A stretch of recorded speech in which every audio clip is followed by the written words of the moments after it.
Oh, sorry, before you start, so who's videoing this presentation?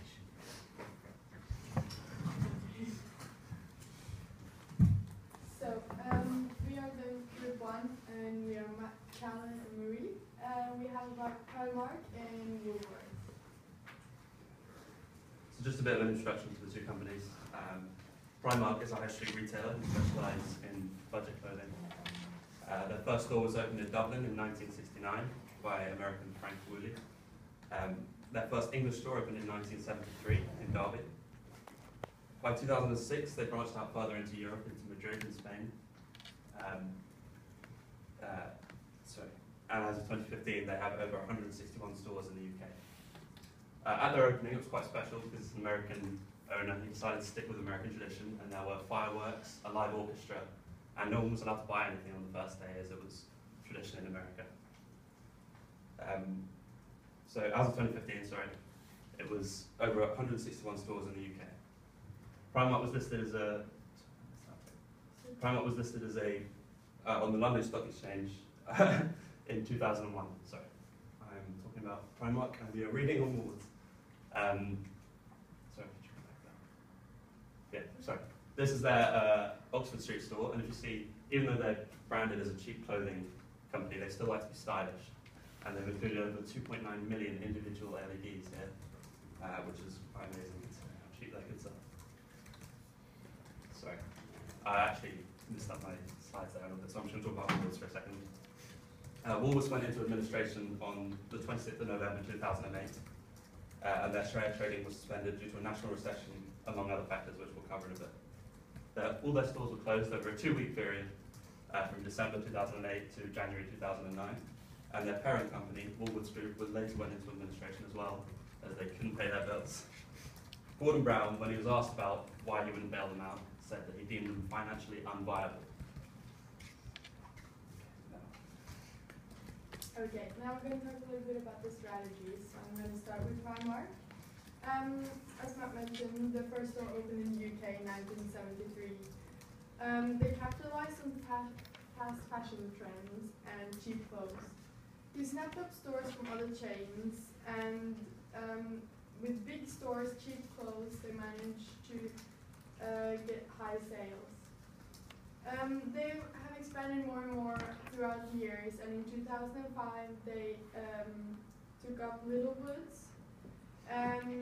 With this led to major expansions, which made it possible for them to get stores in high streets and central sites. Even though they have expanded floor space, they also expanded in media and online. And some of the management strategy has also slightly changed throughout the years. Arthur Ryan, as you can see in this picture, retired after 40 years. Paul Merchant took over, and you might say that it changed slightly more towards garden management than machine. This is also shown through the web page, which is now a place where they have a lot of information, also about their ethics and concerns to give back to society, and to show that the claims that are made towards them about bad working conditions are wrong. As I said in the Journal of Marketing, when used effectively, the internet is the best tool for improving reputation that has yet been created. So when we look at the products that Woolworths used to sell, we can see that they literally sold every possible product imaginable. Indeed, Woolworths' aim was to target every body on the market. So to do that, they categorized their products in 3 branches: household, family, and entertainment. So to become one of the best retailer of the 20th century, Woolworths used some different strategic tools. So first, they sold inexpensive items in their 3 and 6 penny shops.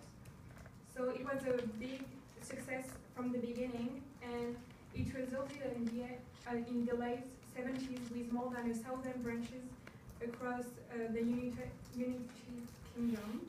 and an average number of 12 million customers a week. Also, as I said before, Woolworth sold a lot of different products, from sweet to hot supplies. And they also launched 3 different brands: Winfield in 1963, Chat Valley in 1999, and Ladybird. Ladybird was specialized in children's wear market, and it was a very successful brand because it was ranked third in the children's market.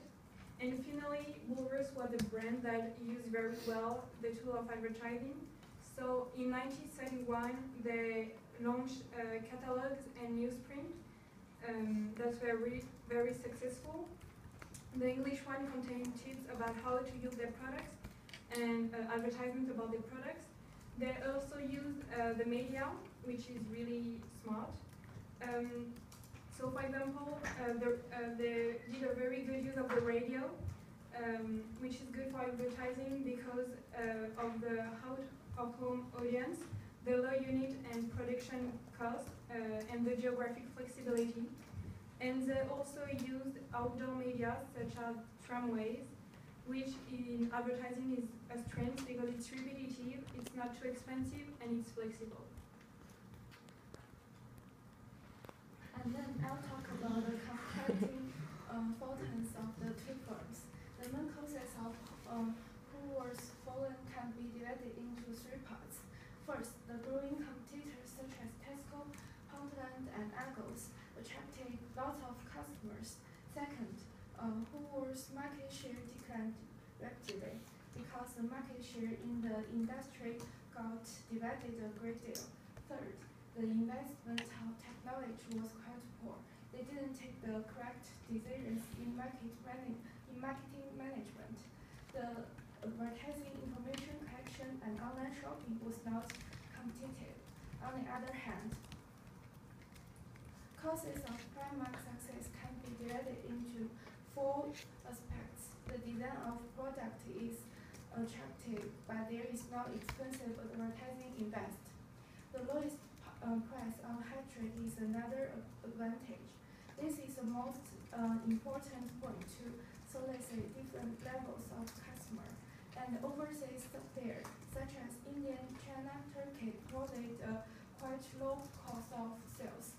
Last, increased volume brings about increasing operating profit. Thus, Primark achieved a success.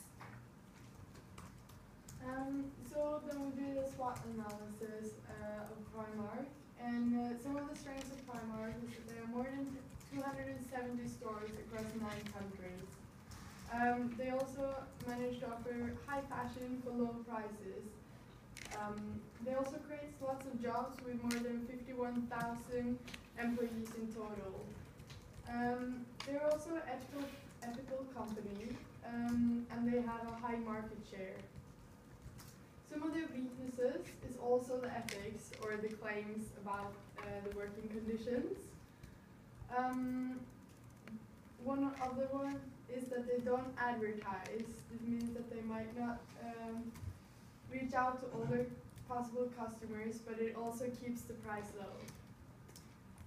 Some of the opportunities, they are looking at opening in the US, and after what they say is extensive research, they're going to open a 70,000 square feet shop in Boston, and they're after that going to expand in northeast of the US.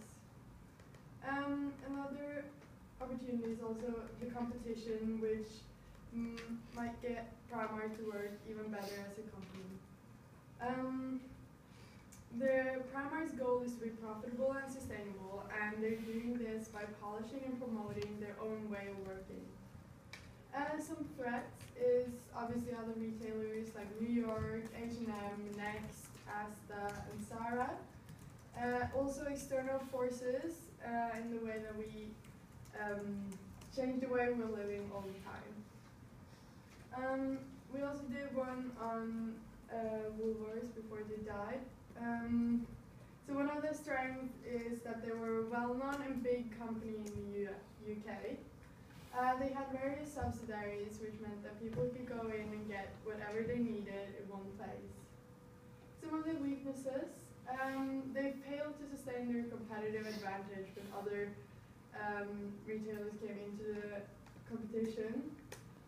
Their operations were not efficient enough. So the opportunities they had was maybe to get more efficient, to be able to lower the price and be competitive again. So obviously their threats was the emerging companies and that had good strategies and managed to force the external forces, and also the recession, which Cal will talk more about now. Okay, so why did the recent recession serve to finish off Woolworth while providing Primark with an opportunity to expand? Okay, so a recession is essentially a decrease in economic activity such as trading and the amount spent in an economy, but is more specifically recognised when gross domestic product or GDP falls for 2 consecutive quarters. So you can see here in 2008 there were 5 quarters of negative growth in GDP. The recession of 2008 saw an increase in unemployment, which meant more households had less disposable income and therefore were able to spend less. And while the effect of a recession affected smaller businesses, we'll now see how it affected Woolworth and Primark.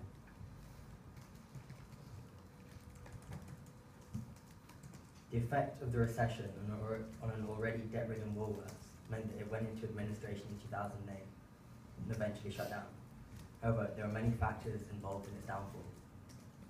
Woolworths demerged from Kingfisher in 2001, which left them with essentially no fixed assets and little cash.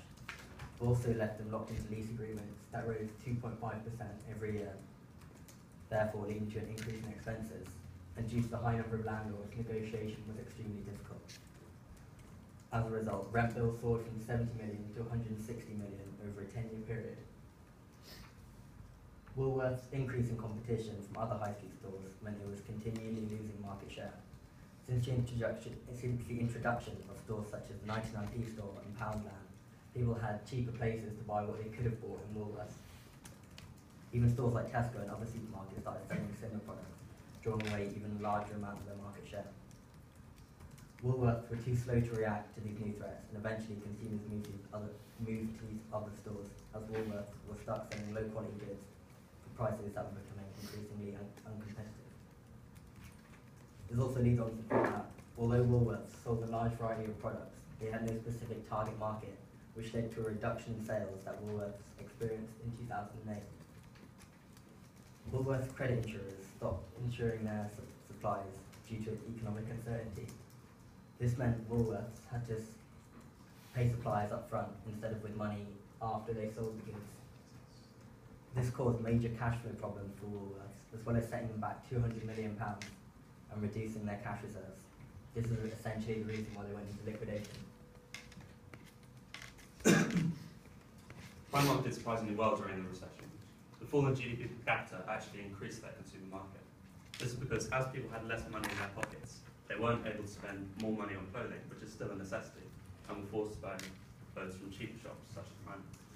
They also held a comparative advantage over their competitors who were trying to branch into this cheap clothing market. This is because they had so much experience with consumers and already owned the necessary capital goods to produce clothes at such a low cost.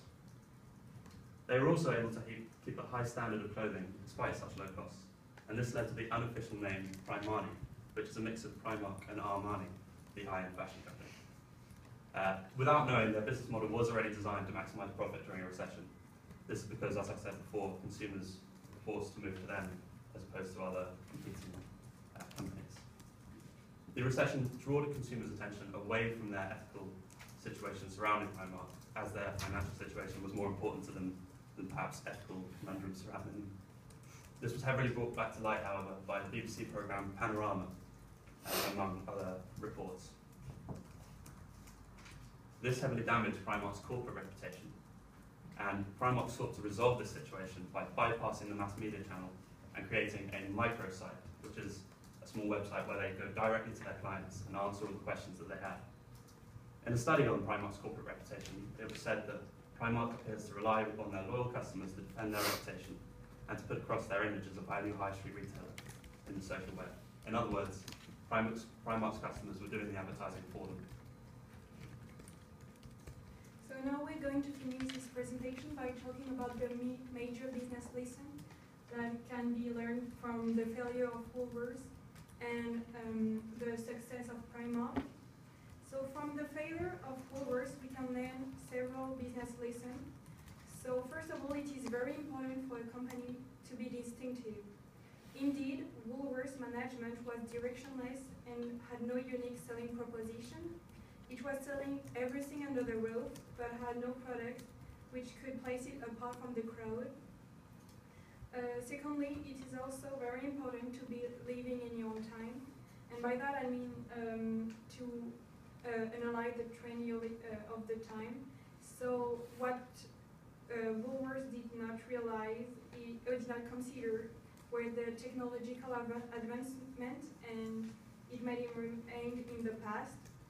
So when the number of people who wanted to buy online rose, Woolworths did not consider that, and by that they did not respond to what their customers wanted and the way they wanted it. It is also very important for the brand to consider her name's value. So what was wrong with Woolworths is that the brand was barely recognized among future market segments. So, and the company did not work on adding value to their name and making their services easily recognized. And finally, the way it might seem not very relevant, but it's really important, is the way of how a shop is organized. So when a customer was going to Woolworths, it was really hard to find a product without asking to someone, and the customers lost a lot of time. So it was made from some of them to choose other stores. Okay, so Primark saw an increase in profits during the session. This was due to the fact it had a distinguishable target market of cost-conscious shoppers, and did a good job in appealing to these consumers at a time when people were spending less. This is likely due to Primark's value for money association. This meant they gained more market share, and people turned away from higher price competitive stores such as Next and Zara.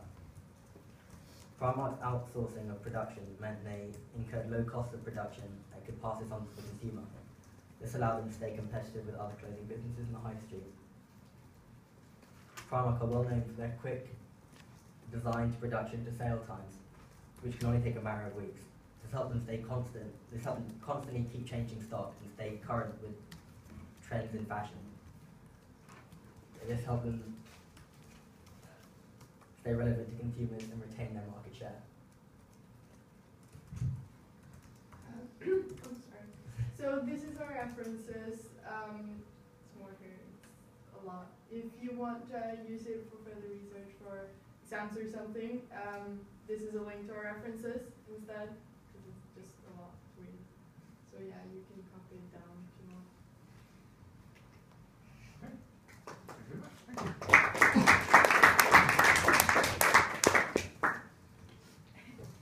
Okay, and perfect timing, I must admit, in terms of entry, so fantastic. So if you just want to take a seat for 5 minutes or so, groups now, let's